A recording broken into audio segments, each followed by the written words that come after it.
ఏలియాలే ఎందుకు వచ్చారు?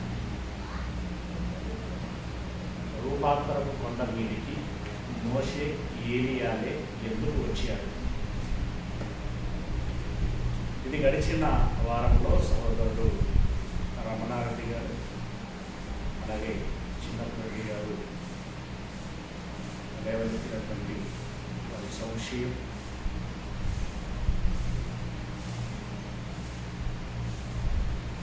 రూపాంతరం చెందినప్పుడు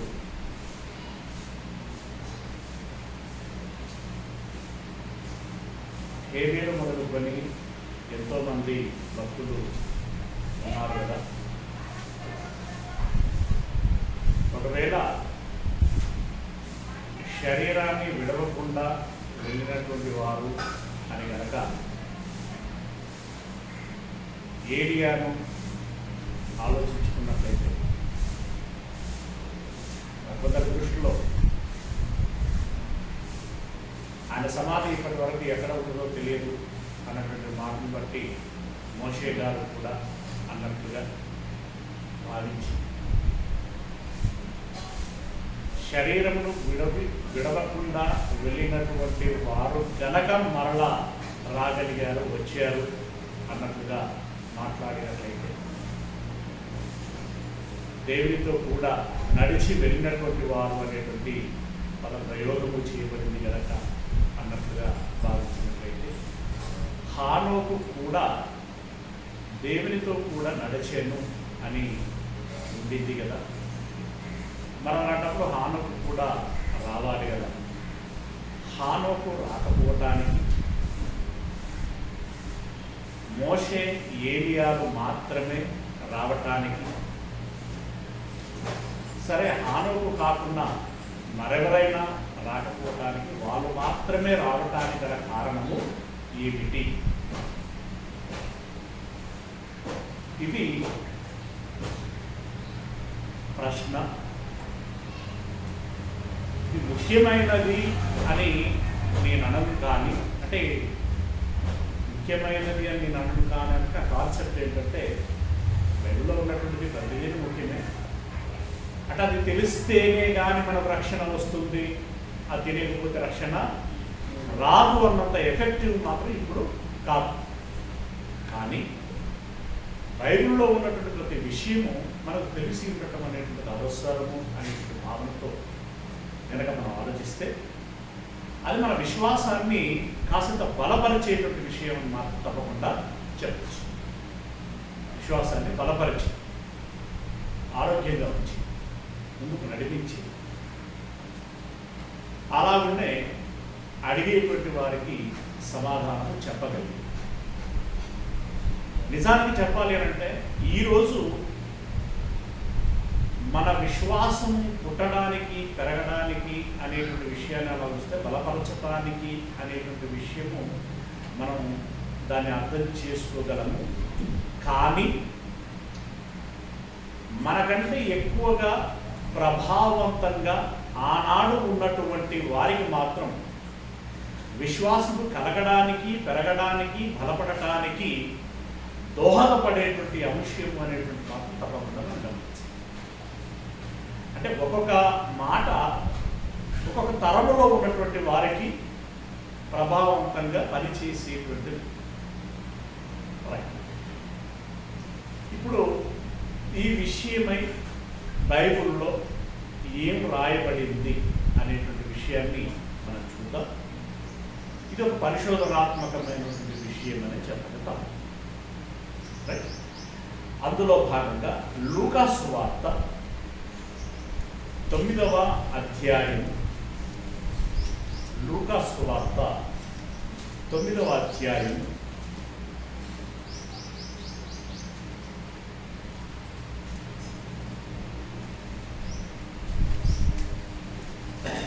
28వ వచనంలో నుండి చూసుకుందాం.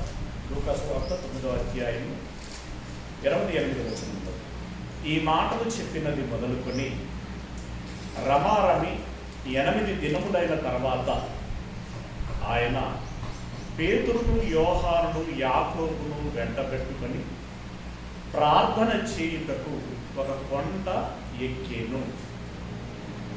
ఈ మాటలు చెప్పినది మొదలుకొని అంటే బయట కొన్ని సంగతులు మాట్లాడారు వారితో. అలా మాట్లాడిన తదనంతరం 8 దినముల తర్వాత ఏం చేశాడట అనంటే, పేతురును, యోహాను, యాకోబును వెంట పెట్టుకొని ప్రార్థన చేయుటకు ఒక కొండ ఎక్కారు. ఏ కొండ అనేటువంటిది మనకు అప్రస్తుతం. మొత్తానికి ఒక కొండ. రూపాంతరపు కొండ అని మనం టైటిల్ ఎందుకు పెట్టుకున్నాము అంటే, కొండ రూపాంతరం చెందేది కాదు, యేసయ్య రూపాంతరం చెందినటువంటి కొండ. ఓకే, అందుకే మనం అప్పుడప్పుడు ఏమంటామంటే, అక్షరాలు పదాలను బట్టి కాకుండా భావాన్ని బట్టి ఆలోచించాలి అని చెప్పడానికి ఇది కూడా ఒక సందర్భం. ఇప్పుడు ఇక్కడ ఒక ప్రశ్న, మోషే ఏలియాలే ఎందుకు వచ్చారు అనేటువంటి ప్రశ్న మనం ఆలోచించడానికంటే ముందు, అసలు పేతురు, యోహాను, యాకోబులను మాత్రమే దేవుడు ఎందుకు వెంట పెట్టుకొని వెళ్ళాడు? ఇది కూడా ప్రశ్న. అపోస్తలులు 12 మంది, అందరూ వెంట తిరుగుతూనే ఉన్నారు ఆయన వెంట ప్రతిరోజు.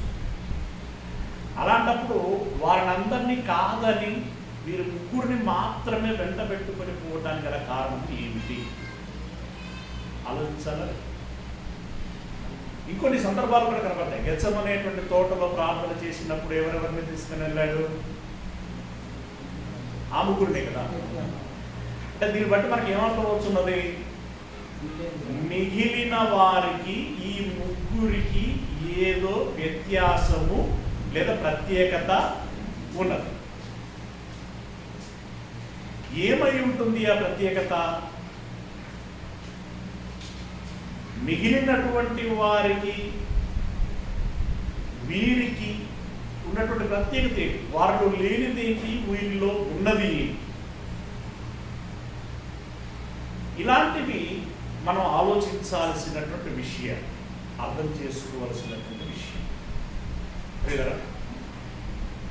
పేతురు, ఆయన గురించి చెప్పమంటే మనం ఏం చెప్తాం?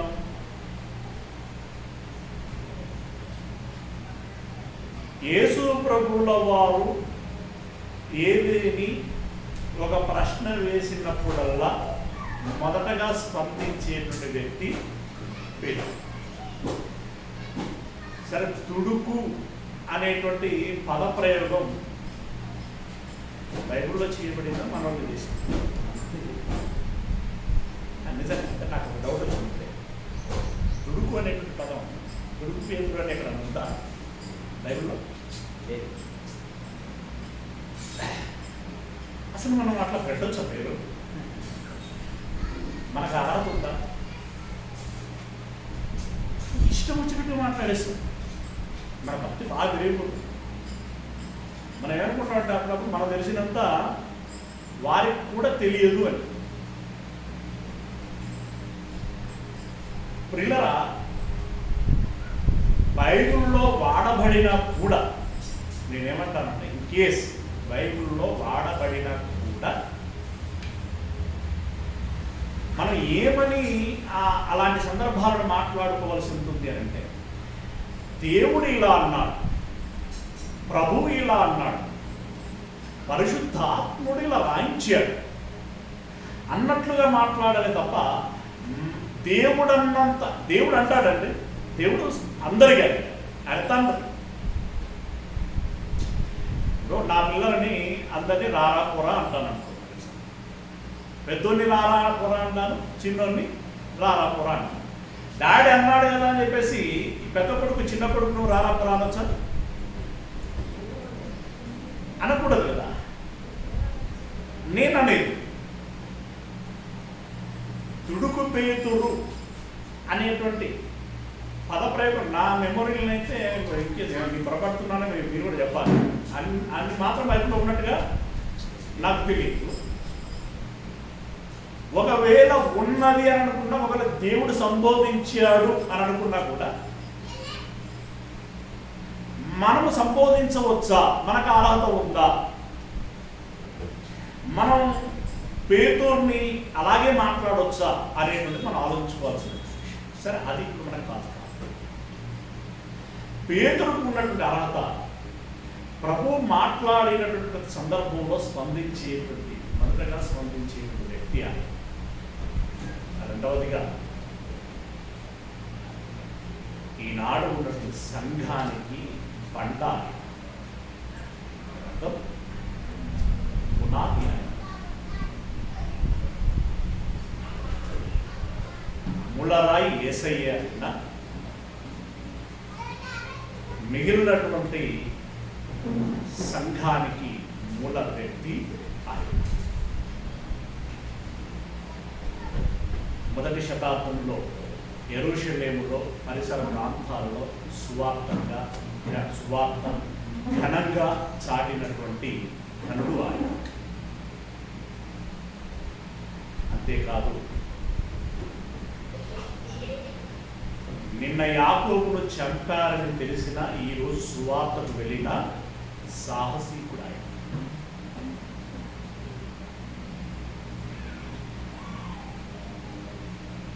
సంఖ్యలతో బంధింపబడినటువంటి ఆయనని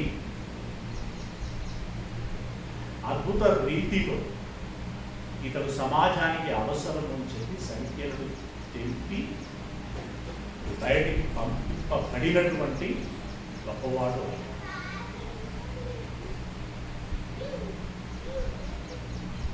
ఆయన నీడబడితే స్వస్థతలు జరిగాయి. చనిపోయిన వారిని సైతము లేపినటువంటి వ్యక్తి ఆయన. ఎంతో సువార్త చేసి సంఘమును ఎంతో బలపరిచి, దాన్ని చెప్పాలంటే మొదటి శతాబ్దంలో స్టెఫెను ఇన్సిడెంట్ జరిగిన తర్వాత మిగతా మనకు తెలిసింది 3000 మందిని 5000 మందిని చేర్చుకున్న సందర్భంలో ఆయన ప్రసంగాలు ఏంటో మనకు తెలిసింది. స్టెఫెను సంఘటన జరిగిన తర్వాత వాళ్ళందరూ పారిపోయారు. ఈ వేలాది మంది పారిపోయిన నిలబడి నిలదొక్కుని మరలా సంఘాన్ని యథావిధిగా కట్టగలిగి నిలబెట్టగలిగి నడిపించినటువంటి సాహసోపేతమైన ప్రయత్నం చేసినటువంటి వ్యక్తి. అలాగే 2 పత్రికలు రాయబడి ఈరోజు మనకు సువార్తగా అందింపబడినటువంటి ప్రాముఖ్యత ఉన్నటువంటి, అలా పేతురు గురించి మనం ఆలోచించినప్పుడు చాలా ప్రత్యేకత మనకి. విశ్వాసురాలైనటువంటి భార్యను వెంటబెట్టుకొని తిరిగాడు. ఆ భార్య ఎంత గొప్పదో చూడండి.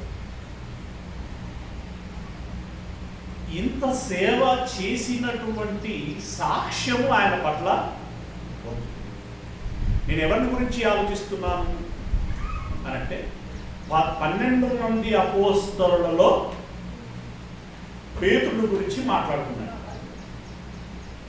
ఇక రెండవ వ్యక్తి ఎవరు? యోహాను. యోహానుకున్నటువంటి గొప్ప సాక్ష్యం ఏమిటి అనంటే, నేను త్రాగిన గిన్నెలోనిది నువ్వు త్రాగుదువా, మీరు త్రాగుదురా అని అడిగితే యోహాను యాకోబులు మేము త్రాగుతాము అంటారు. అంటే దాని అర్థం ఏంటి? ఇక తిని తాగి వచ్చిన కాదు కదా. అక్కడ సందర్భం ఏంటంటే, నేను పడిన శ్రమలు మీరు పడిదరా, నేను మోసే సిలువను మీరు మోసేదరా అని అంటే మేము మోస్తాము, శ్రమలు పడుతాము అని.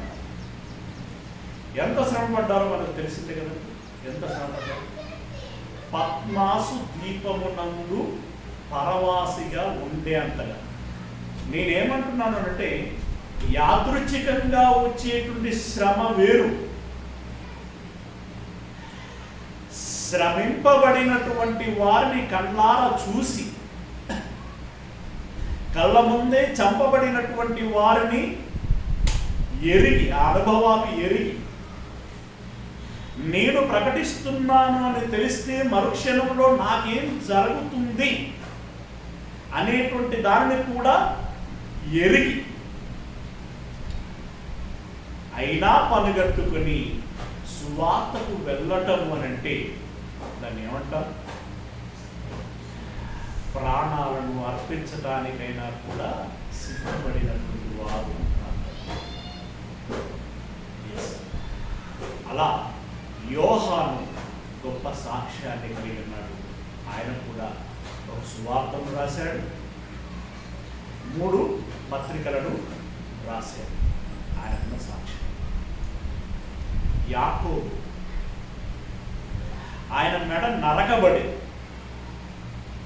అన్నప్పుడే ఆయన ఎందుకు టార్గెట్ అయ్యి ఉంటాడు అనేటువంటిది మనం ఆలోచన చేసుకోవాలి. టార్గెట్ అయ్యాడు అంటే ఆయన ఏదో తీవ్రమైనటువంటి ప్రయత్నం చేశాడు. ఏదో ఏంటి, సువార్తకు సంబంధించి, రక్షణకు సంబంధించి, క్రీస్తు యేసు సాక్ష్యములకు సంబంధించినటువంటి పని చేశాడు. ఈ ముగ్గురికి ఉన్నటువంటి సాక్ష్యము లేదా ప్రత్యేకత మిగిలిన 9 మందికి లేదు. అపోస్తలుడు, అందులో డౌట్ ఏమి, శిష్యులు, అందులో డౌట్ ఏమి లేదు. మేబీ ఇస్కరియోతు యూదా మినహా మిగిలినటువంటి వాళ్ళందరూ కూడా రక్షింపబడినటువంటి వాళ్ళు, నేడు పరదైసులో ఉన్నటువంటి వాళ్ళు. ఏమండి, ఇందులో సంశయం లేదు. కానీ వీరందరికీ లేనటువంటి గొప్ప ప్రత్యేకత, సాక్ష్యము ఈ ముగ్గురికి ఉంది. కనుక అంటే వీళ్ళ గురించిన ప్రస్తుత విషయం తెలుసు. ప్రస్తుతం అంటే ఆ వర్తమాన సమయానికి వారి విశ్వాసం ఏంటో తెలుసు. రెండవది, భవిష్యత్తులో వీరు ఎలా ఉండబోతున్నారు అనేటువంటి విషయం కూడా ప్రభువుకి తెలుసు. కనుక వీరు నా వెంట ఉండటం, మిగిలిన వారి కంటే వీరికి అనుభవాలు ఉండటం మంచిది. మిగిలిన వారి కంటే వీరిని వెంట పెట్టుకుంటే సమస్య అంతగా ఉండదు. ఒకటి వీరు నా వెంట ఉండటం మూలంగా సమస్య ఉండదు, వారికి కానీ మరెవరికి కానీ. రెండవది, వెంట ఉండటం మూలంగా వారికి కొంత అనుభవము తెలుస్తుంది. రూపాంతరం చెందడానికంటే ముందుగా ఈ విషయాన్ని మనం ఆలోచించాల్సింది. ఏది? గెత్సెమనేటువంటి తోటలో ఆయన ప్రార్థన చేసినప్పుడు, ఆయన ప్రార్థన ఏం చేశాడో ఏంటి అనేటువంటిది వారు నిద్రపోయారు, కాస్త విన్నారు, కాస్త వినలేదు, అలా ఉంచితే దేవదూతలు వచ్చి ఏం చేశాయి? యేసయ్యని బలపరిచారు. ఇలాంటి కొన్ని అనుభవాలు, అంటే మేమున్నాము, నీవు చేసేది ఏదో ఆటలాడుకున్నట్లుగా చేస్తున్నటువంటి పని కాదు, కాలక్షేపపు పని కాదు, పనికి మారిన పని కాదు. ఇందులో ప్రత్యేకత ఉంది, దీని వలన ప్రయోజనము ఉంది, దీని వెనకాల దేవుడు ఉన్నాడు, ఆయన ప్రణాళిక ఉంది ఇత్యాది విషయాలన్నీ వారు ఎరిగి నమ్మడానికి, ఇంకా వారి విశ్వాసాన్ని పెంపొందించడానికి అది దోహదపడుతుంది. అలాగే ఈ ముగ్గురికి ప్రత్యేకత ఉంది కనుక ఆయన వీరిని కొండ మీదికి తీసుకెళ్ళి వీరిని మరింత బలపరచాలి అని ప్రభు ఉద్దేశించాడు అని మనం అర్థం చేసుకోవచ్చు. శక్తివంతంగా చేయాలి. కొండ మీదికి ఆ ముగ్గురిని తీసుకెళ్ళి, అంటే ఈ విషయం కనుక మనం అర్థం చేసుకోగలిగితే వారు ఎందుకు వచ్చారు అనేటువంటిది అర్థం చేసుకోవడం తెలియదు. ఇప్పుడు మేము తీసుకు ఆలోచించాం కదా, ఈ ముగ్గురిని ఎందుకు తీసుకెళ్ళాడు? అంటే ఇప్పుడు సింపుల్గా సమాధానం ఏం చెప్పగలం?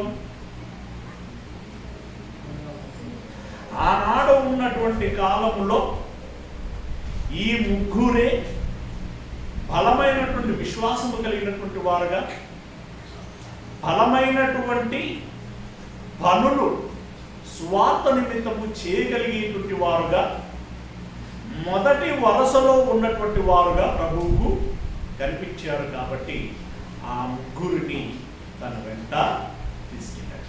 వారికి వీరెవరికి లేనటువంటి ఓ ప్రత్యేకమైనటువంటి అర్హత వారికి ఉంది. అవునా? అలాగే ఇది మనసులో పెట్టుకొని మిగిలిన విషయాలను మనం ధ్యానించినట్లయితే,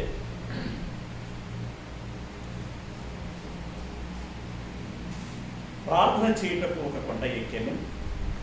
ఆయన ప్రార్థించుచుండగా ఆయన ముఖ రూపము మారెను. ఆయన వస్త్రములు తెల్లనివై దగదగ మెరిసెను. అంటే మహిమ కలిగినటువంటి వాడుగా అయ్యాడు అని మనం అర్థం చేసుకోగలిగితే చాలు. మరియు ఇద్దరు పురుషులు ఆయనతో మాటలాడుచుండిరి. వారు ఎవరయ్యా అంటే మోషే, ఏలియాను వారు మహిమతో అగుబడి ఆయన యెరూషలేములో నెరవేర్చబోవు నిర్గమమును కూర్చి మాటలాడుచుండిరి. ఏం మాట్లాడారు?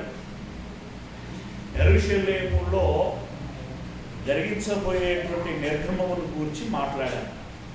అంటే యెరూషలేములో ప్రజల రక్షణార్థమై తన ప్రాణం పెట్టడం, ఆ తదుపరి ఈ లోకాన్ని విడిచిపెట్టి వెళ్ళిపోయేటువంటి విషయాన్ని గురించి, అంటే వచ్చిన పనిని పూర్తి చేసుకుని వెళ్ళిపోయేటువంటి విషయాన్ని గురించి మాట్లాడారు. వారు మాట్లాడేటప్పుడు ఆ మాటలు యేసయ్యకి ఊతమిచ్చేటువంటి మాటలే. రెండవది శిష్యులైనటువంటి వారికి చెప్పారు కదా, విశ్వాస బలమును ఇచ్చేటువంటి మాటలు. నిర్గమమును గురించి మాట్లాడుచుండిరి. పేతురును అతనితో కూడా ఉన్నవారును నిద్రమత్తుగా ఉండిరి. నిద్రమత్తులో ఉండిరి అంటే పూర్తిగా నిద్రపోయారని కాదు, కానీ మత్తుతో ఉన్నారు. వారు మేలుకొనినప్పుడు ఆయన మహిమను, ఆయనతో కూడా నిలిచి ఉన్న ఇద్దరు పురుషులను చూచి, ఏం చూశారు? యేసయ్య మహిమను చూశారు. అలాగే మోషే, ఏలియాలను చూశారు. చూడటమే కాదు, వారు మోషే, ఏలియాలు అని కూడా ఎరిగారు. ఆ ఎరిగారు అంటే అది యేసయ్య చెప్పాడా లేదా వాళ్ళే చెప్పుకున్నారా, ఎలా తెలిసింది అనేటువంటిది అక్కడ లేదు. కానీ మొత్తానికి తెలిసింది వారు మోషే, ఏలియాలు అని.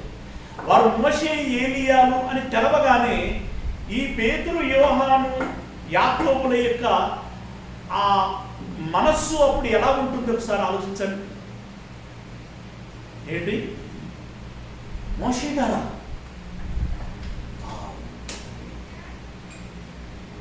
ధర్మశాస్త్రాన్ని ఇశ్రాయేలీయులను నడిపించినటువంటి మోషే, దేవుని ఇల్లంతటిలో నమ్మకమైనటువంటి మోషే, దేవుడు కోరుకున్నవాడు, ఏరుకుని నిలబెట్టబడినటువంటి వాడు మోషే.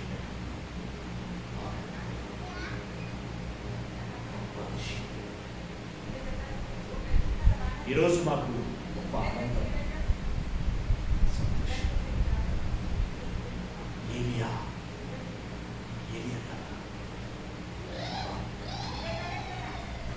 యెహోవాయే దేవుడు అని చెప్పి రాజు, రాణి, మిగిలిన ప్రవక్తలు, ప్రజలందరూ ఒక పక్షముగా ఉండగా ఆయన ఒక్కడే ఎస్, ప్రవక్తలు అనబడినటువంటి వారు ఉన్నప్పటికీ వారు బయటికి వచ్చిన వాళ్ళు కాదు, దాచబడినటువంటి వారు, ఓబద్య ద్వారా దాచబడినటువంటి వారు. ఆ దాచబడిన సంగతి ఏరియాకు తెలియదపడి అందుకే నేను ఒకడున్నాను ఆయన చెప్పుకుంటా అంటే లేదు లేరా ఇంక ఉన్నారు లేరా అని వాహకు అని చెప్పేసి ఇప్పుడు దేవుడు అన్నాడు. నిజం, వారిద్దరి మధ్య ఆ మాటలు ఉంటాయి. పాప ఆయనకి తెలుసు, మరి ఆయనకి ఎవరు కనబడతలేరు కాబట్టి నేను ఒక్కనే అంటున్నాను. లేదు లేరా నాకు ఉన్నారు లేరా అని ఆయన అంటున్నాను. సరే, ఇప్పుడు ఉన్నారు అనేటువంటి విషయం దేవునికి తెలుసు. దేవునికి తెలిసిన విషయాన్ని ఇక్కడ మనం ఏలియా విషయంలో పరిగణలోకి తీసుకోవడానికి లేదు. ఎందుకంటే ఏలియా ఎలాంటి విశ్వాసము, ఎలాంటి సాహసోపేతమైనటువంటి ప్రయత్నం ఎలా తెగించాడు అనేటువంటిది నేను ఒక్కడనే ఉన్నాను అని కూడా ఎరిగి ఏమని సవాల్ చేస్తున్నాడు ఆయన? యెహోవాయే దేవుడని నేను నిరూపిస్తాను. అప్పుడు మీరు యెహోవా దేవుడని ఒప్పుకోవాలి. లేదు, మీరు చెప్పిన XYZ దేవుళ్ళు అని అంటున్నారు కదా, వారు దేవుళ్ళు అని మీరైనా నిరూపించాలి. మీరు నిరూపిస్తే మీరు నిరూపించబడినటువంటి దేవుళ్ళు అని ఒప్పుకుంటారు అని చెప్పి దానికోసం ఎవరితో ఛాలెంజ్ చేశాడు? ఎవరితో ఛాలెంజ్ చేశాడు? ఒక విధంగా చెప్పాలి అనంటే ఒక మాటలో చెప్పాలంటే ప్రపంచముతో సవాల్ చేశాడు. ప్రపంచం ఆనాడే ఉన్నటువంటి సమాజం. వాళ్ళు స్ట్రైట్గా చెప్పాలి అనంటే ఆహాబు, యెజెబెలు అండ్ మిగతా 800 ప్రవక్తలు ఆ భక్తులందరితో కూడా సవాల్ చేశారు. చిన్న మాట అంటారు, అది చిన్న మాట కాదు. సవాలు చేయటమే కాదు, సవాలు చేసి దాన్ని నిరూపించాడు, గెలిచాడు కదా, గెలిచాడు. అంతటితో ఆగకుండా 800 ప్రవక్తలని చంపేశాడు.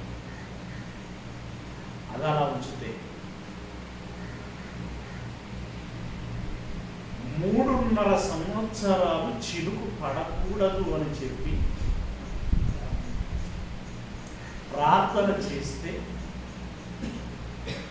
ఆలోచించినట్టు ఒక నెల కాదు, 2 నెలలు కాదు, 1 సంవత్సరం కూడా 3.5 సంవత్సరాలు చిలుకు పడకుండా ఆపాడు అంటే ఆయన విశ్వాసం యొక్క స్ట్రెంగ్త్ ఎంత, లేదంటే ఆయన ప్రార్థన యొక్క బలం ఎంత, లేదు అంటే ఆయన మాట విన్నాడు అనంటే ఆయన పట్ల దేవునికి ఉన్నటువంటి గురి ఎంత ఆలోచించండి.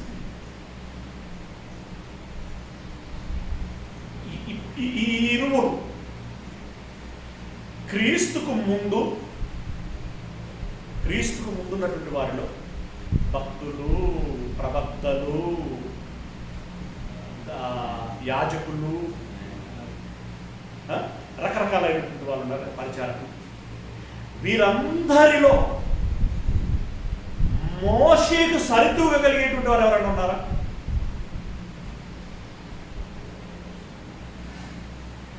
లేదు. క్రీస్తుకు ముందు ముచ్చండి. క్రీస్తుకు ముందు మోషేకు సరితూగలిగేటువంటి వారు లేరు. ఆ మాటకు వస్తే ఆయన నెంబర్ 1 అని చెప్పచ్చు. అంటే పరిచర్య, విశ్వాసము, తదితరమైనటువంటి సాక్ష్యాల విషయం మోషే నెంబర్ 1. దేవుని చేత మంచి సాక్ష్యాన్ని సంపాదించు. ఆ తదుపరి దావీదు ఎంత విశ్వాసైనా, ఎంత రాజైనా ఆయనకు పరిమితి. అలాగే సమూయేలు ఆయనకు పరిమితి. ఇలాంటి భక్తులు కొంతమంది ఉన్నారు. యోబు ఆయనకు పరిమితి. కానీ ఏలియా లాంటి సాహసోపేతమైనటువంటి ప్రయత్నం, మిగిలిన వీళ్ళందరూ కూడా ఏం జరగబోతుందో చెప్పారు. ప్రవక్త మీన్స్ ఏం జరగబోతుందో చెప్పారు. న్యాయాలు తీర్చారు, రాజరికం చేశారు, యాజకత్వం చేశారు. దీనికిను యెహోవాయే దేవుడు అని చెప్పేసి ఈరోజు నిరూపిస్తాను. నిరూపించకపోతే యెహోవా దేవుడు కాదు, ఆ తదుపరి మీరు నన్ను ఏం చేయాలని చేసుకోవచ్చు అని చెప్పి సవాలు చేసి యెహోవాయే దేవుడు అని చెప్పి ఆ ప్రజలు తమ నోట ఒప్పుకునేటట్లుగా చేయగలిగినటువంటి అలాంటి క్రిటికల్ సిచ్యువేషన్ని ఫేస్ చేసినటువంటి వ్యక్తి ఎవరైనా ఉన్నారా అని అంటే ఎవరు లేరు. అంటే మోషేది ఒక ప్రత్యేకమైనటువంటి సాక్ష్యం, అలాగే ఏలియాది కూడా ఒక ప్రత్యేకమైనటువంటి సాక్ష్యం. వీరిరువురు ప్రత్యేకమైనటువంటి వారికి సమకాలికులు ఎవరు లేరు. అంటే మిగతా వారిని చిన్న చేసి మాట్లాడాలని కాదు అక్కడ దాని అర్థం. మిగిలిన వారిని చిన్న చేసి మాట్లాడడం అనేది కాదు. దేవుడు వారికి ఇచ్చినటువంటి పరిచర్యలను వారు జరిగించారు, అది వీరు. కానీ మోషేనే కదా, ఏలియానే కదా.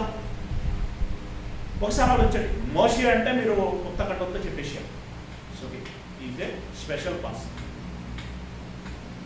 ఇక దేవుడు సాక్షి నా ఇల్లంతా నమ్మకమైనటువంటి వాడు ఉన్నప్పుడే ఆయన ఏంటో తెలియదు. ఇప్పుడు ఏలియాకు సరిపోయేటువంటి వ్యక్తులు ఎవరైనా ఉన్నారా? ఫర్ ఎగ్జాంపుల్ ఫలాని వ్యక్తి సరిపోతారు కదండి అని చెప్పండి మాట వరుసకి. ఎందుకంటే ఇప్పుడు మనం పరిశోధన చేస్తున్నాం. ఒకవేళ మీ దగ్గర నుండి ఏమైనా అలా కాదండి ఇలా ఉంది కదా అనేటువంటిది ఏమైనా రావచ్చు. అంటే ఏలియా ఆ ఉద్విగ్న స్థితిని మీరు ఆలోచించాలి. ఆనాడు ఎలిజబెత్ ఏం చేస్తున్నది ఆ రోజుల్లో? ఏం చేశారు వాళ్ళు? ఎలిజబెత్ కదా సారీ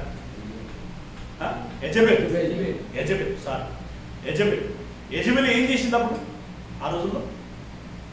చెప్పండి, ఏం చేయలేదా? యెహోవా భక్తుడు అనబడుచున్నటువంటి వారిని అందరినీ ఊచకోతలు పోశారు, చంపేశారు. యెహోవా పేరట ఉన్నటువంటి బలిపీఠాలన్నింటి పడగొడుతున్నారు. అందుకే అందరూ తోగముడిచారు. ఆమె నిలబెట్టినటువంటి ప్రతిభకు సాష్టాంగపడుతున్నారు. ఆమె పూజాది కార్యక్రమాలలో పండుగలలో పార్టిసిపేట్ అవుతున్నారు. ఓకే, వీళ్ళందరూ మనోళ్ళు అనుకున్నట్లుగా చేసుకున్నారు. కానీ ఏలియా మాత్రం ఏమన్నాడు? నెవర్. నేను జీవం కలిగినటువంటి దేవుని మాత్రమే పూజిస్తాను, అతన్ని మాత్రమే సాష్టాంగపడతాను, ఆయన బలిపీఠం మీద మాత్రమే నేను బలగలను. నేను చెప్పినటువంటి వాటికి నేను సాష్టాంగా ఆడాను. మీరేం చేసినా పర్వాలేదు, అవసరమైతే నిరూపించుకుందాం. మీరు పెట్టింది ప్రతిమ అంటున్నాను, మీరు మొక్కుతున్నది ప్రతిమ అంటున్నాను, నేను మొక్కుతున్నది జీవం గల దేవుణ్ణి అని చెప్తున్నాను, నిజమైన దేవుడు అని చెప్తున్నాను. అవసరమైతే తేల్చుకుందాం. అవునా, నిజంగా నేను చెప్తున్నది నిజమైనటువంటి దేవుడేనా, లేదా మీరు చెప్తున్నట్టు నిజమైనటువంటి దేవుడేనా, తేల్చుకుందాం రండి అని ఆ సిచ్యువేషన్లోకి మీరు ఒకసారి వెళ్ళండి. అలాగూ ఛాలెంజ్ చేసి నిరూపించినటువంటి మహానుభావుడు ఆ భక్తులు ఎవరైనా ఉన్నారా ఆ స్థాయిలో? ఈక్వాలిటీ ఎవరైనా కనబడుతున్నారా? లేదు. ఎవరికి వారు ప్రత్యేకమైన సాక్ష్యాన్ని సంపాదించినటువంటి వారు ఆ స్టేజ్లో ఉన్నారు, ఆ స్థాయిలో ఉన్నారు. కనుక ఏమన్నాడు అంటే, భవిష్యత్తులో ఆ రోజుల్లో సీనాయి లేదా హోరా ఆ కొండ మీద దేవుడు మాట్లాడుతుంటే మేము ఈ స్వరం వినలేము అని అన్నారు. చూడలేము అని ఎవరు జనుడు అంటే ఆ తీవ్రతని మేము తట్టుకోలేము అని అన్నారు. కనుక దేవుడు చెప్పింది మోషే గారు మీరు తెలుసుకున్న తర్వాత మాకు చెప్పండి అని. అప్పుడు దేవుడు ఏమన్నాడంటే సరే మంచిదేరా, వాళ్ళు అడిగేది కూడా మంచిదే, నేనేం చెప్తాను నువ్వు వెళ్ళి వాళ్ళకి చెప్పని. ఆ అవసరం వచ్చింది తప్పట్లేదు, ఆ అవసరం వచ్చింది తప్పట్లేదు అని ఏమన్నాడు అంటే అంతటితో ఆగలం. వెరీ గుడ్, వాళ్ళ ఒక విధానాన్ని కోరుకున్నారు, దాన్ని నేను అప్రిషియేట్ చేస్తున్నాను. ఇప్పుడు నీవు చెప్తావు, నీ తదనంతరం ఎవరు చెప్పాలి అని అన్నాడు దేవుడు. ఇప్పుడు నువ్వు చెప్తావు, నీ తదనంతరం ఎవరు చెప్పాలి అప్పుడే అని ఏమన్నాడంటే నీ వంటి ప్రవక్త నీవు చెప్పడానికి భవిష్యత్తులో ఒకరు వస్తారు అని చెప్పనన్నాడు. అంటే ఇప్పుడు జనాలకి ఎవరి వంటి వాళ్ళు కావాలి? జనాలకి ఎవరి వంటి వారు కావాలి? మోషే లాంటి వారు కావాలి. అంటే ఇప్పుడు మోషే చెప్పినటువంటి స్థాయి గురించి ఆలోచించండి. మోషే లాంటి వారు కావాలని ఎవరిని దృష్టిలో పెట్టుకుని చెప్పినటువంటి మాట? యేసయ్యని దృష్టిలో పెట్టుకుని చెప్పినటువంటి మాట. అప్పుడు మోషే ఆయన దాన్ని ఏమంటారు, ఆ స్థాయి ఏంటో మనకు అర్థమవుతుందా? అర్థమవుతుంది. ఆ మాట మనకు తెలుసు కదండి. ఒకసారి ద్వితీయోపదేశకాండం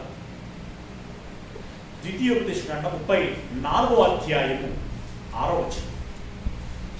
ద్వితీయోపదేశకాండం 34వ అధ్యాయము 18వ అధ్యాయము 16వ వచనం. 18వ అధ్యాయము 16వ వచనం.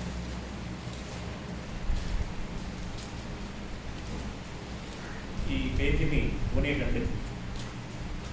18వ అధ్యాయం 16వ వచనం.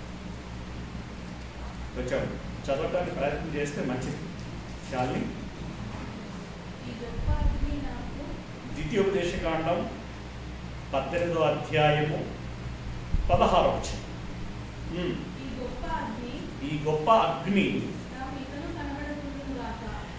నాకు ఇకను కనబడకుండును గాక అని చెప్పితి. ఆ సమయమున నీ దేవుడైన యెహోవాను నీవు అడిగిన వాటన్నిటి చొప్పున నీ దేవుడైన యెహోవా నీ మధ్యను నా వంటి ప్రవక్తను నీ సహోదరులలో నీ కొరకు పుట్టించును. నా వంటి ప్రవక్తను నీ సహోదరులలో నీ కొరకు పుట్టించును. ఆయన మాట నీవు వినవలను. మరియు యెహోవా నాతో ఇట్లనెను, వారు చెప్పిన మాట మంచిది, వారి సహోదరులలో నుండి నీ వంటి ప్రవక్తను వారి కొరకు పుట్టించేదను. అతని నోట నా మాటలను ఉంచుతును. నేను అతనికి ఆజ్ఞాపించున్నది యావత్తును అతడు వారితో చెప్పును. అతడు నా నామమున చెప్పు నా మాటలను వినని వానిని దాని గూర్చి విచారణ చేసేదను అని. అంటే ఓవరాల్ మొత్తం ఈ రెఫరెన్స్లంతలో కూడా మోషే లాంటి ఒక ప్రవక్త పంపబడతాడు. అతడు దేవుని నామమున ప్రకటిస్తాడు. ఆయన ప్రకటించినటువంటి మాటను అందరూ వినాలి. దీన్నే కొత్త నిబంధనలు మాట్లాడుతూ వినకపోతే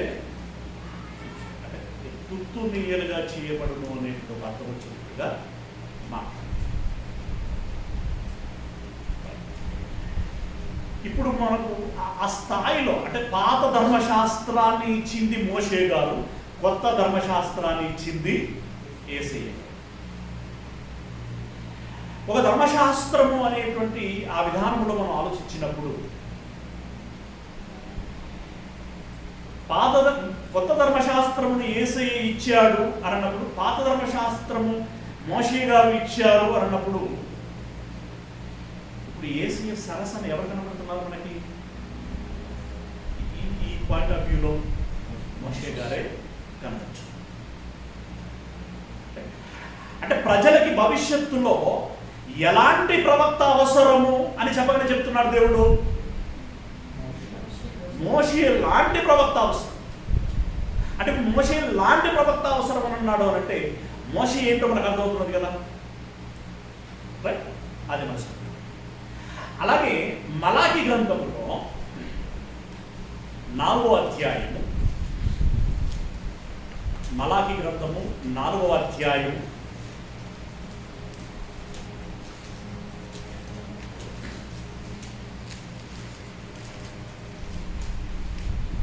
4వ వచనం. మలాకి గ్రంథం 4వ అధ్యాయం 4వ వచనం చూడండి. ఇక్కడ సందర్భము హోరేబు కొండ మీద ఇశ్రాయేలీయులందరి కొరకై నేను నా సేవకుడైన మోషేకు ఆజ్ఞాపించిన ధర్మశాస్త్రమును దాని కట్టడలను విధులను జ్ఞాపకము చేసుకునండి. ఎవరిని రిమైండ్ చేశాడు మళ్ళీ ఇక్కడ? మోషేని, ఆయన ద్వారా ఇచ్చినట్టు ధర్మశాస్త్రం. అది మనసులో పెట్టుకోండి.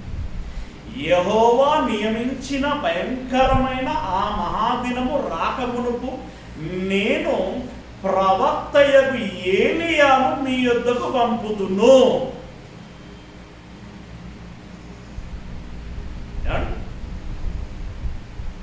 ఎవరు మరలా వెళ్ళటం అవసరాన్ని భావిస్తున్నాడు దేవుడు? ఏలియా. ఇలా ఎవరిని గురించైనా భావించాడా? ఏలియా లాంటి వ్యక్తి భూమి మీదికి వెళ్ళాల్సినటువంటి అవసరం ఉన్నదని, రెండవ టర్మ్, ఏలియా లాంటి వ్యక్తి భూమి మీదికి వెళ్ళాల్సినటువంటి అవసరం ఉన్నదని దేవుడు ఇంకెవరిని గురించైనా చెప్పాడా?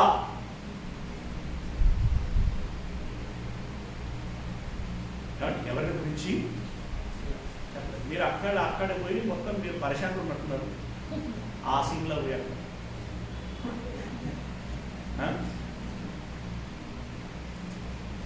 చెప్పలే కదండి.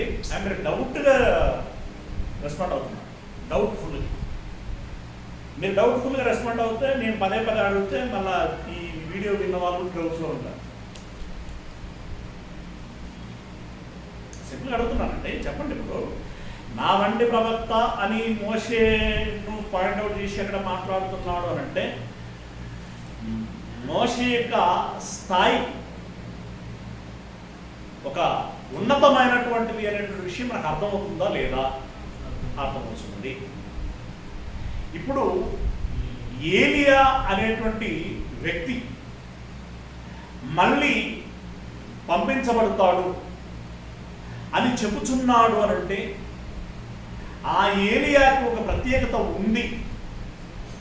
ఇలా ఎవరి గురించి ఎప్పుడు చెప్పలేదు అని అన్నప్పుడు ఏలియాకి ఒక ప్రత్యేకత మనకు కనబడుచున్నదా లేదా?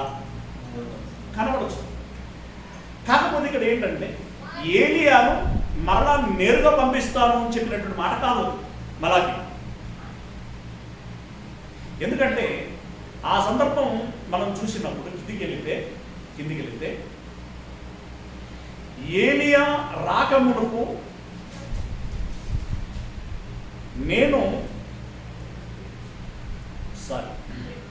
యెహోవా నియమించిన భయంకరమైనటువంటి ఆ మహాదినము రాకమునుపు నేను ప్రవక్తయగు ఏలియాను మీ యొద్దకు పంపుదును. నేను వచ్చి దేశమును శపించకుండునట్లు అతడు తండ్రుల హృదయములను పిల్లల తట్టును, పిల్లల హృదయములను తండ్రుల తట్టును త్రిప్పును అన్న. ఈ పిల్లల హృదయాన్ని తండ్రుల వైపు, తండ్రుల హృదయాన్ని పిల్లల వైపు తిప్పిన వ్యక్తి ఎవరు? హిస్టరీలో మనం ఆలోచిస్తే యోహాను, బాప్తిసం ఇచ్చిన యోహాను.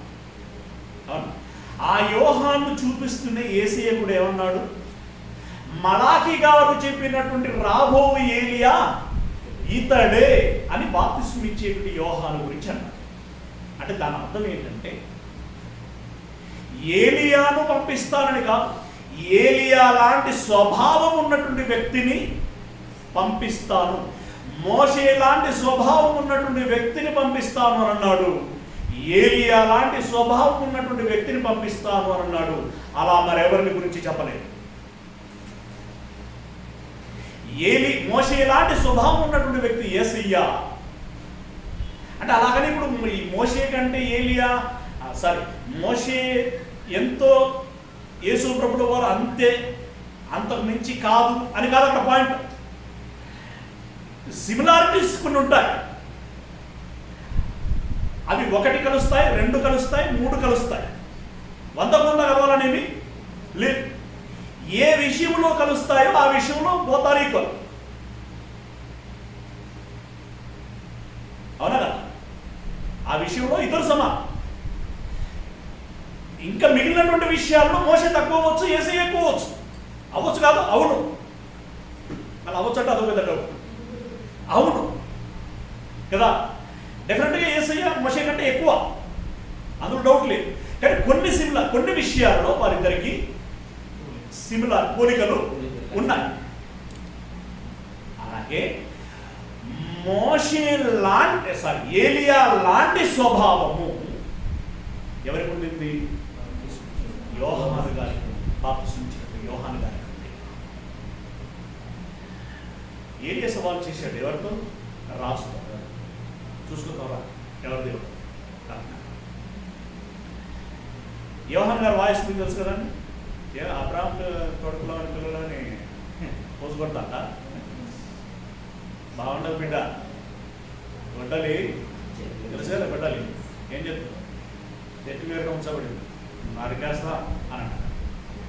ఎవరంటారన్నమాట, అసలు స్టైల్ అన్నమాట. తర్వాత హెరోద్ మీన్స్, హెరోద్ అంటే ఏంటి? ఆ సామంత రాజు. అక్కడ రాజు మాటగానే ఏమన్నా ఎవరైనా పోతారు అట్లా మామూలుగా అవసరం లేదు. మనం ఏదో బజార్ నుండి చెప్పుకొని పోదామని అనుకుంటారు కదబ్బా. ఇట్లుండడం కరెక్ట్ కాదు, అట్లుండడం కరెక్ట్ కాదని చెప్పేసి బజార్లో ఎప్పుడు పోదాం అనుకుంటారు. ఏదైనా కరపత్రం తీసి కూడా కత్తికేసిపోదాం అనుకుంటారు. కానీ ఏకంగా రాజు దగ్గరికి వెళ్ళి, నువ్వు చేస్తున్నది తప్పయ్యా, నువ్వు చేస్తున్నది తప్పు అని ఎవరంటారు? రాజును పట్టుకొని నీవు చేస్తున్నది తప్పు అని ఫేస్ టు ఫేస్ ఎవరంటారు? సిచ్యువేషన్ ఏంటో తెలుసు. వాళ్ళు ఎవరో కాదు, రోమీయులు, గటికులు. రోమీయులు శిక్ష వేస్తే ఎలా ఉంటుందో తెలుసు కదా. యేసయ్యకి ఎలా శిక్ష పడింది? అలా ఉంటుంది. వారు ఏమైనా చేయగలరు. చేశారు. నువ్వు తప్పు చేశావు. నిజంగా యోహాను అంత ఇగ్నోర్ పర్సన్. అంటే సమాజంలో ఏం జరుగుతుంది, ఎవరు ఎలాంటి మనస్తత్వం కలిగినటువంటి వారు ఎవరు, సాత్వికులు ఎవరు, క్రూరులు ఎవరు, మృగతత్వం కలిగినటువంటి వారు ఎవరు, ఈ సమాజం ఏంటి అనేటువంటిది తెలియకుండా వెళ్ళాడా సమాజంలోనికి? సిచ్యువేషన్ తెలుసు. నేను ఇలా మాట్లాడితే హేరోదు ఎలా రెస్పాండ్ అవుతాడు అనేటువంటి విషయం కూడా ఆయనకి తెలుసు. అయినా వెళ్ళి నీవు చేస్తున్నది తప్పు అని ఖచ్చితంగా చెప్పి తన మెడ మీది తలను తీసి పల్లెములో పెట్టించగలిగినటువంటి స్వభావం వ్యక్తి యోహాను. ఏలియాకి యోహానికి పోలిక కనబడుతున్నది. అదేంటంటే రాజులైనా సరే తెగించే స్వభావము వారి. రాజులైనా సరే ఏరియా వాళ్ళకి దొరకలేదు కానీ దొరికితే వాళ్ళు ఏం చేస్తారు? దొరికితే వాళ్ళు ఏం చేస్తారు? అది చేస్తారు. తెగించే పోలిక. అంటే భూమి మీదికి ఒకసారి వరుసపడిన టైం మోషే గారు వచ్చారు, మరొక టైంలో ఏలియా గారు వచ్చారు. దేవుడు అప్పుడే డిసైడ్ అయ్యాడు ఏమనంటే ఇలాంటి క్యారెక్టర్, ఇలాంటి మనస్తత్వం ఉన్నటువంటి వాళ్ళు భవిష్యత్తులో మరలా రావాల్సిన అవసరం ఉంది. అలా మిగిలిన వారిని ఎవరిని గురించి దేవుడు అలా అభిప్రాయ పడలేదు. ఇది మిగిలిన వారికి వీళ్ళకు ఉన్నట్టు తేడా. అర్థమైంది కదా? అంటే వీళ్ళకు ఒక ప్రత్యేకత ఉంది, వీరికి ఒక ప్రత్యేకత ఉన్నది. అది మనసులో పెట్టుకోండి. ఓకే, మోషే ఏలియాలు ప్రత్యేకత కలిగినటువంటి వ్యక్తులు అని మనసులో పెట్టుకొని మరలా మీరు ఎక్కడికి వస్తారు? లూకాసు వార్త ఎక్కడ వదిలిపెట్టామో అక్కడికి రండి. లూకాసు వార్త 9వ అధ్యాయము ఎక్కడ దాకా చదివాం?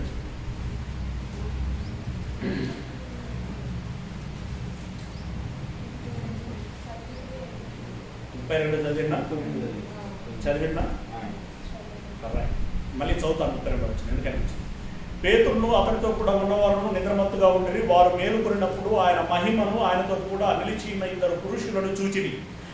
ఆ 2 పురుషులు ఆయన యొద్ద నుండి వెళ్ళిపోవుచుండగా పేతురు యేసుతో, ఏలినవాడా, మనము ఇక్కడ ఉండుట మంచిది. ఎందుకు? మహానుభావులు వచ్చారు, వారితో కొంతకాలం గడపగలిగే భాగ్యం దొరుకుతుంది. మనం ఇక్కడ ఉండటం మంచిది. ఇదివరకు ఎప్పుడన్నా అన్నారా యేసయ్యతో? ఆయన ఎక్కడికి వెళ్దామంటే అక్కడికి వెళ్ళారు అంతే తప్ప ఇక్కడికి వెళ్దామని అనలేదు, ఇక్కడ ఉందామని కూడా అనలేదు. రైట్? ఇక్కడ ఉండటం మంచిది. నీకు ఒకటియు, మోషేకు ఒకటియు, ఏలియాకు ఒకటియు 3 పర్ణశాలలు మేము కట్టుదుమని తాను చెప్పినది తానెరగకయే చెప్పాను. అంటే పేతురు గారు చెప్తున్నారు, కానీ ఏం చెప్తున్నానో తానెరగకే చెప్పాను. అంటే అన్కాన్షియస్గా చెప్తున్నాడు. మొత్తానికి 3కి 3 పర్ణశాలలు కడుతాను అని చెప్పాడు. రైట్? తాను చెప్పిన తానెరగకే చెప్పాను. అతడు ఇలాగ మాట్లాడుచుండగా మేఘము ఒకటి వచ్చి వారిని కమ్మెను.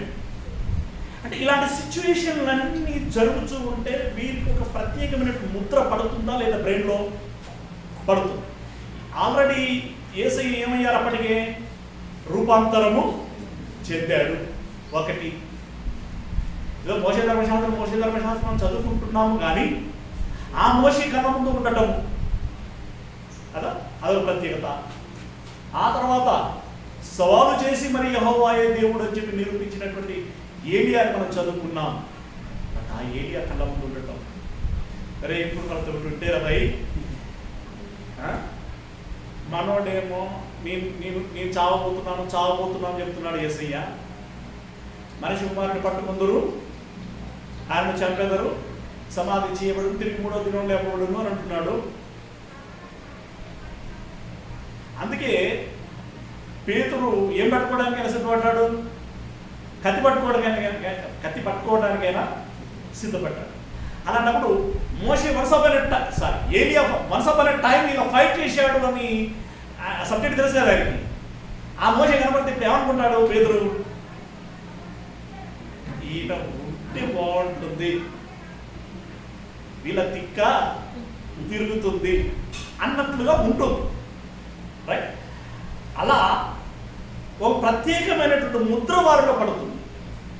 అలా పడి మాటలాడుచుంటే మేఘం ఒకటి వచ్చి వారిని కమ్మారు. వారు ఆ మేఘంలో ప్రవేశించినప్పుడు శిష్యులు భయపడి ఏం జరగబోతుంది అని భయపడ్డారు. మరి ఈయన నేనేర్పరుచుకొని నా కుమారుడు. దాని ఒరిజినల్ మీనింగ్ ఏంటంటే మార్క్స్ వార్త 9వ అధ్యాయంలో యాజ్ ఇట్ ఈజ్ ఉంటుంది, మీరు తర్వాత చదువుకుంటే ఇదే సందర్భము. కానీ దాని ఒరిజినల్ మీనింగ్ ఏంటనేటువంటిది ఇక్కడ ఫుట్ నోట్లో ఇచ్చారు.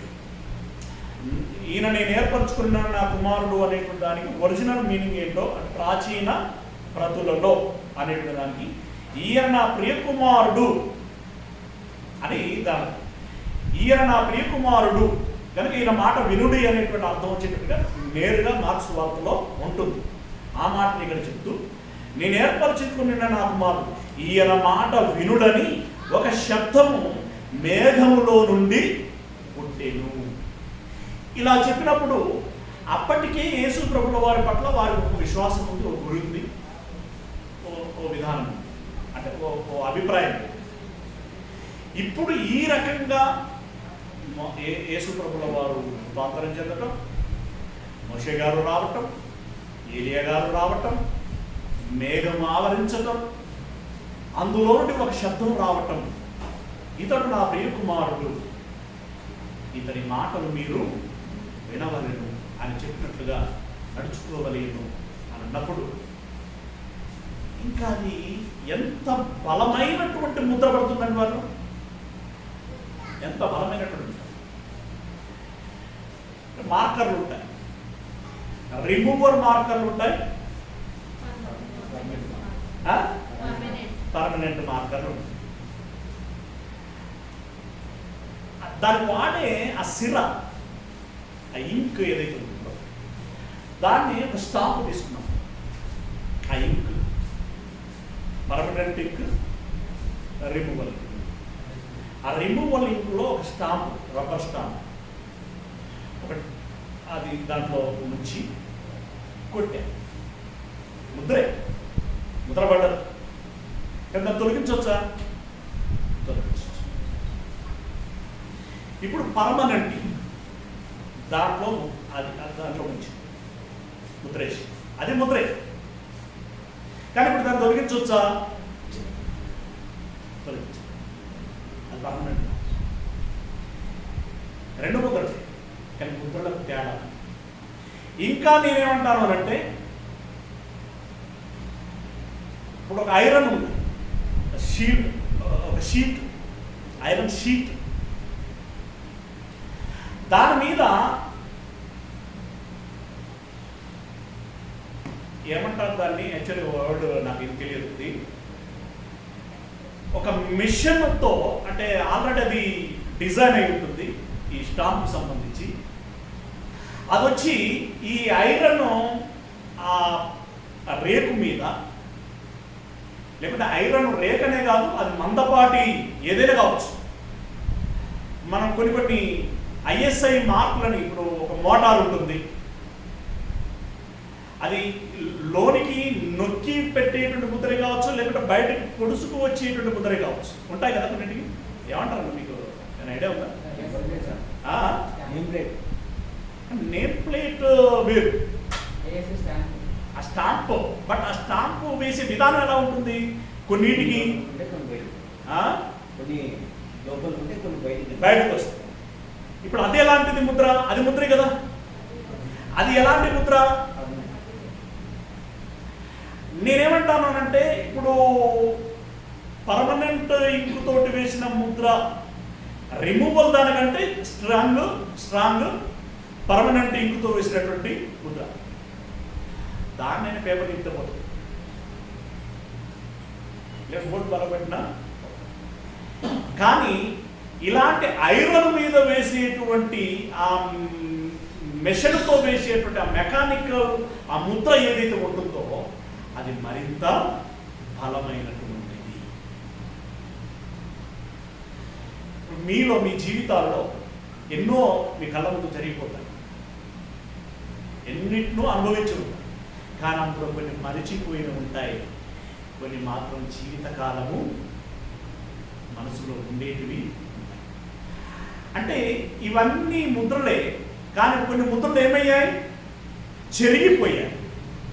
కానీ కొన్ని ముద్రలు మాత్రం అలా నిలిచిపోతాయి.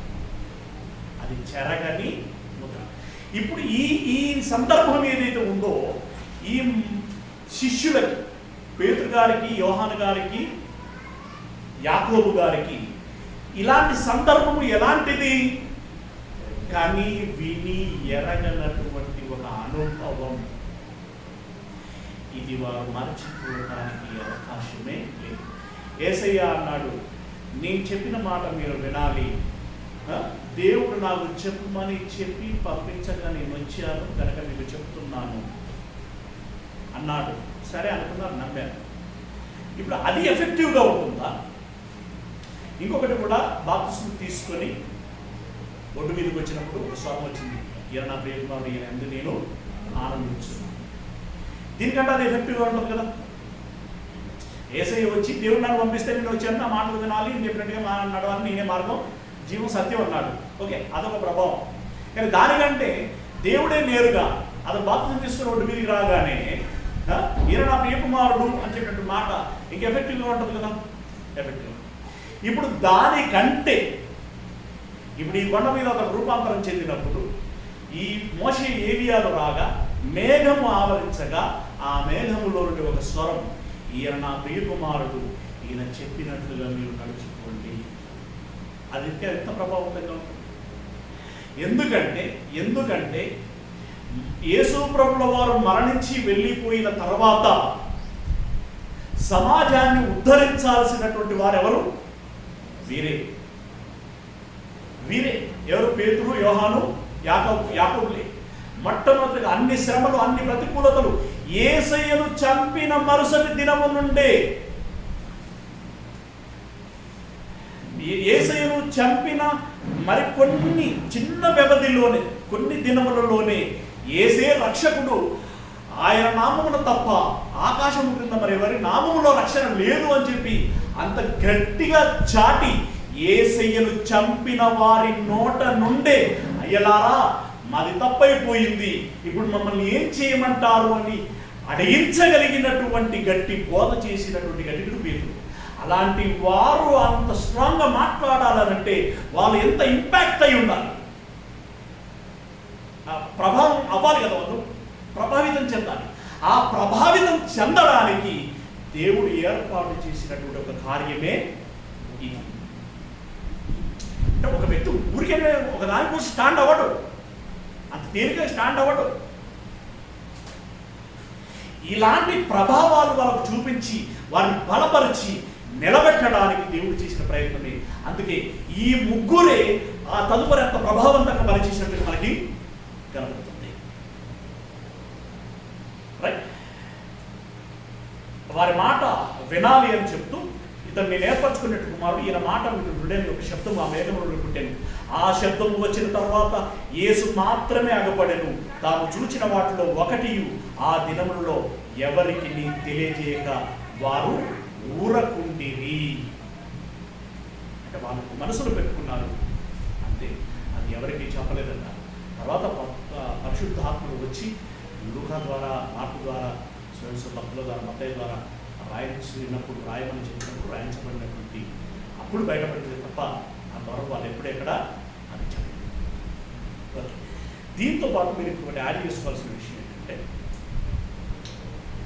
ఇద్దరు సాక్షులు అనేటువంటి ఒక పాఠం చెప్పారు.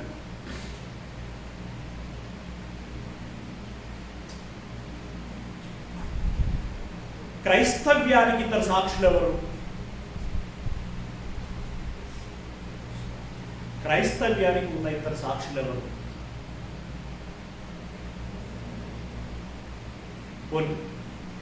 క్రీస్తుకు ముందు ఉన్నటువంటి ఇద్దరు సాక్షులు ఎవరు?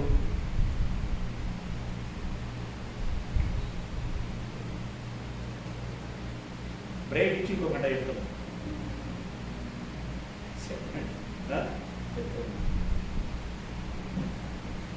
విన్నారు కదా కానీ మీరు ఇంటికి వెళ్ళి వినండి. ఇద్దరు సాక్షులు అనే టాపిక్ యూట్యూబ్లో ఉంటుంది, వినండి. దాన్ని డీటెయిల్గా చెప్పడానికి వీలవ్వదు, ఎందుకంటే అదొక పెద్ద పాట, అది కూడా రీసెర్చ్ చేసింది. అక్కడ వెరీ క్లియర్గా చెప్పాడు. అక్కడ ఇద్దరు సాక్షులు ఎవరయ్యారంటే మోషే, ఏలియాలు అన్నాడు. ఎస్, మోషే, ఏలియా. తర్వాత ఇద్దరు సాక్షులు ఎవరయ్యారంటే యేసుక్రీస్తు, యోహానుడు, బాప్తిస్మిచ్చే యోహానుడు అన్నాడు. ఎస్, అదే మనం ఇందాక చెప్పినట్టుగా మోషే లాంటి వ్యక్తి కావాలి, ఏలియా లాంటి వ్యక్తి కావాలి. అంటే ఈ తరానికి వీళ్ళు, రాబోయే తరానికి వాళ్ళు అని చెప్పి దేవుడు డిసైడ్ చేశాడు. కనుక ఆ ఇద్దరు అంటే మోషే, ఏలియాలు అని క్రీస్తుకు ముందున్నటువంటి తరాలని అత్యంత ప్రభావితం చేసినటువంటి వ్యక్తులు వారిరువురు. తదుపరేమో యేసుక్రీస్తు, యోహాను.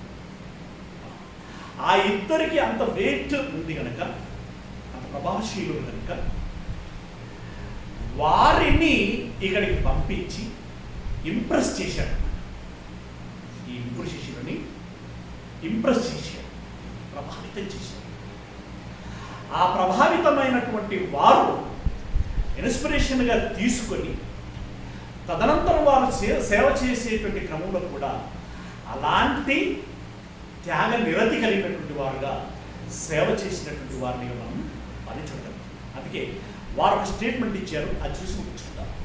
పేతురు రాసినటువంటి రెండో పత్రిక, పేతురు అన్నంగా తింటారు.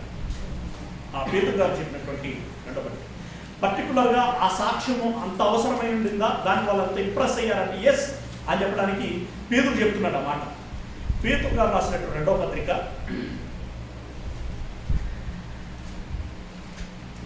1వ అధ్యాయం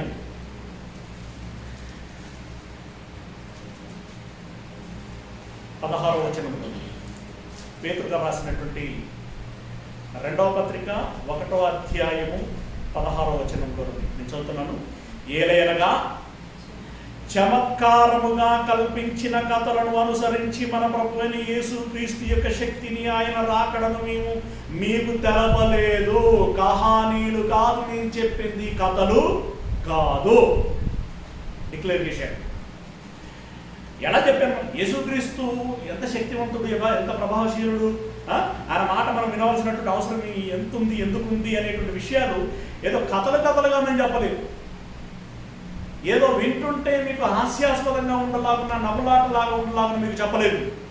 మరి ఎలా చెప్పాము? 17 వచ్చి ఆయన మహాత్మ్యమును మేము కన్నులారా చూచిన వారమై, యేసయ్య మహాత్మ్యమును ఏం చేశారట? కన్నులారా చూచిన వారమై తెలిపితిమి.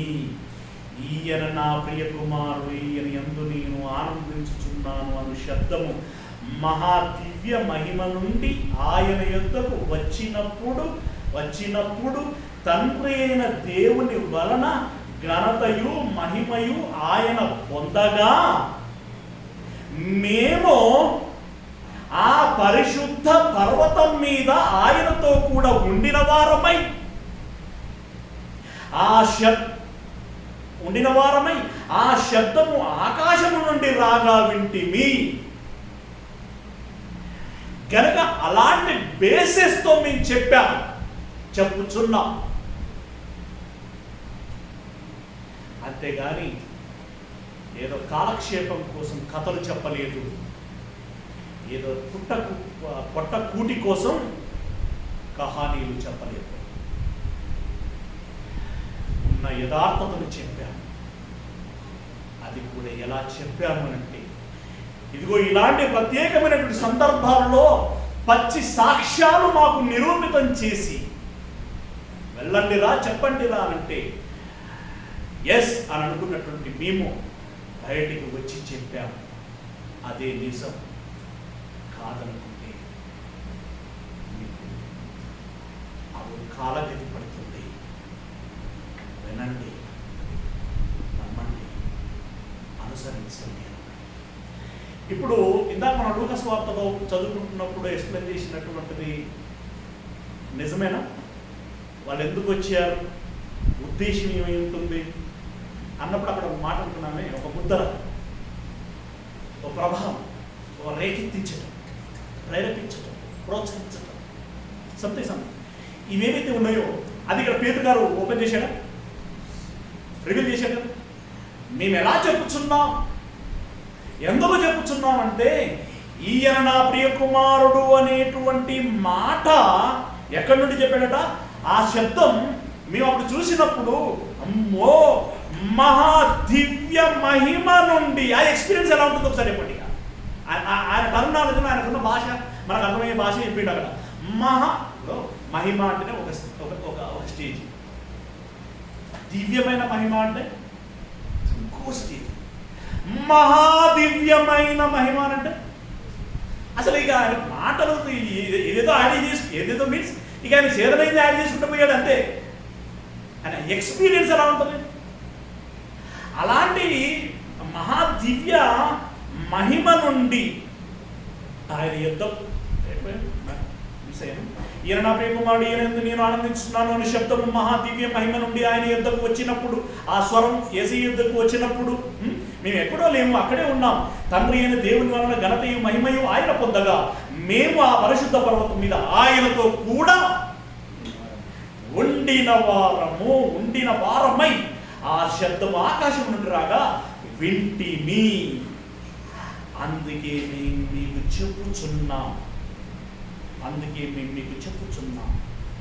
అసలు ఇంకా ఎఫెక్ట్ మీకు ముద్రపడాలి, మనకు పడాలి. నేను అందుకోసం ఏం చేస్తానంటే 12వ వచనం చూద్దాం. అసలు ఈ ఫ్లో అంతా ఎలా వచ్చింది, ఎందుకు వచ్చింది అనేటువంటి చెప్తాను. కాబట్టి మీరు ఈ సంగతులను తెలుసుకొని మీరు అంగీకరించిన సత్యమందు స్థిరపరచబడి ఉన్నను వీటిని గూర్చి ఎల్లప్పుడూ మీకు జ్ఞాపకం చేయడానికి సిద్ధంగా ఉన్నాను. మరి మన ప్రభు అయిన యేసుక్రీస్తు నాకు సూచించిన ప్రకారం నా గుడారం త్వరగా విడిచిపెట్టవలసి వచ్చునని ఎరిగి నేను ఈ గుడారంలో ఉన్నంతకాలం ఈ సంగతులు జ్ఞాపకం చేసి మిమ్మల్ని రేపటి న్యాయమని ఎంచుకొనుచు ఇది వరకు చెప్పనిది ఇప్పుడు చెబుతున్నాను అని అన్నాడు. ఇక అర్థమవుతుంది పాయింట్. నా గుడారం విడిచిపెట్టక మునుపు ఈ సంగతిని మీకు చెప్పవలెనని చెప్పి మిమ్మల్ని రేపుట మీన్స్ ఇక్కడ కూడా ఒక ముద్ర, మిమ్మల్ని ప్రభావితం చేయటం, మిమ్మల్ని ఆలోచింపజేయటం, మిమ్మల్ని పురికొల్పటం, మిమ్మల్ని ప్రేరేపించటం, అది న్యాయమని ఎంచుకొనుచున్నాను. నేను మృతి పొందిన తర్వాత కూడా మీరు నిత్యము వీటిని జ్ఞాపకం చేసుకున్నట్లు జాగ్రత్త చేతును. ఎలయనగా చమత్కారంగా కల్పించిన కథలను అనుసరించి మన ప్రభు అయినటువంటి యేసుక్రీస్తు యొక్క శక్తిని ఆయన రాకడను మేము తెలపలేదు, కానీ ఆయన మహాత్మ్యమును మేము కన్నులారా చూచిన వారమే తెలుపుతున్నాం. ఏది చూశామో అది చెప్తున్నాం. ఏం చూశాం? మోషేను చూశాం, ఏలియాను చూశాం, యేసయ్యను ఎలాగో చూశాం. ఒక మేఘము రావటం చూశాం, ఆ మేఘంలో నుండి ఒక స్వరం రావటం చూశాం. అది మహా దివ్య మహిమ కలిగినటువంటి సమయం. అక్కడ నుండి ఒక స్వరం వచ్చింది, ఈయన నా ప్రియ కుమారుడు, ఈయన మాట మీరు వినండి అని చెప్పాడు. ఆయన చెప్పిందే మేము నేర్చుకున్నాం. ఆ నేర్చుకున్న మాటలు ఈరోజు మీకు సువార్తగా ప్రకటిస్తున్నాం. కనుక వినండి. ఇంకా మీరు సంశయంతో ఉంటే మిమ్మల్ని ఎవరు భావించలేదు, జాగ్రత్త అని చెప్పాడు. ఇప్పుడు question to the answer. Title ఏంటి మనది? రూపాంతరపు కొండ మీదికి మోషే ఏలియాలే ఎందుకు వచ్చారు?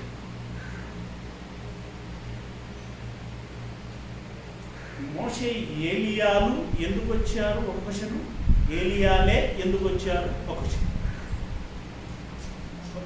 డిఫరెన్స్ ఆపరండి. మొదటిది, మోషే ఏలియాలు ఎందుకు వచ్చారు చెప్పండి. ఇందాక చెప్పింది అదే ఎందుకు వచ్చింది? ఓ బలమైన ముద్ర వారికి వేయడం కోసం అయిపోయింది. వాళ్ళే ఎందుకు వచ్చారు? రెండో క్వశ్చన్, క్రీస్తుకు ముందు ప్రపంచాన్ని అత్యంత ప్రభావితం చేసినటువంటి వ్యక్తులు వారేమో, వారికి ఒక ప్రత్యేకత ఉంది కనుక దేవుడు వారినే పంపించాడు. ఆన్సర్ వచ్చేసి పాట పాడుతున్నాను.